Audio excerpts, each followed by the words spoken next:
Ce qui m'énerve réellement en ce début d'année, c'est les sociétés de transport qui sont sous-financées, qui manquent d'argent. On regarde la Société de transport de Montréal qui se fait bâtir un garage prévu de 250 millions, qui va en coûter 500 millions. Et y a-t-il un pilote dans l'avion? Y a-t-il un pilote derrière tous ces chauffeurs-là? Si on regarde le prix payé à Montréal par rapport à d'autres places, à Montréal, c'est 3,50 $ que ça coûte un passage. San Francisco, 2,50 $, New York, 2,75 $. On parle de villes quand même où le coût de la vie est pas mal plus élevé qu'ici. Ce qui m'énerve réellement, là, c'est quand j'entends ça qu'ils ont besoin d'argent, puis ils ont besoin d'argent. Puis c'est pas juste Montréal, c'est l'ensemble des sociétés de transport. Je me dis, mais qu'est-ce qu'ils font pour gérer? Est-ce qu'il faut mettre fin au monopole?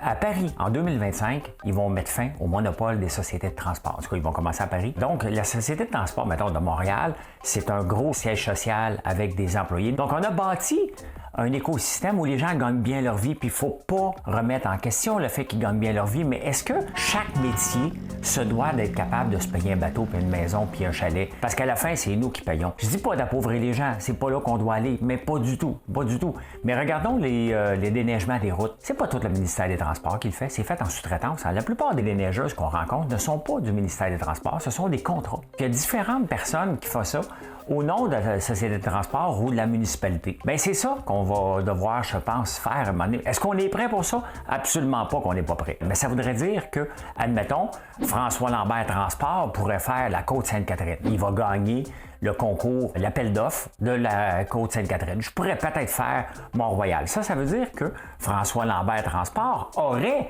son propre garage. Donc, il n'aurait pas besoin d'avoir un méga garage de 500 millions. Chacun s'occuperait de sa flotte d'autobus et non seulement ça, on pourrait voir apparaître des autobus plus petits, selon la route. Donc, si on est une entreprise à but lucratif, bien, à un moment donné, rouler un gros autobus qui n'a pas de bon sens au point de vue pétrole, au point de vue gaz, bien là, tu commences à faire des économies, tu commences à faire attention, ce que les grands organismes ne sont pas capables de faire. Donc, il va falloir vraiment se poser des questions parce que ça me tape ses nerfs, mais royalement. Donc, est-ce qu'on devrait démonopoliser les sociétés de transport comme on a fait avec la voirie? Définitivement qu'on doit aller là parce que toujours demander de l'argent, ça m'énerve.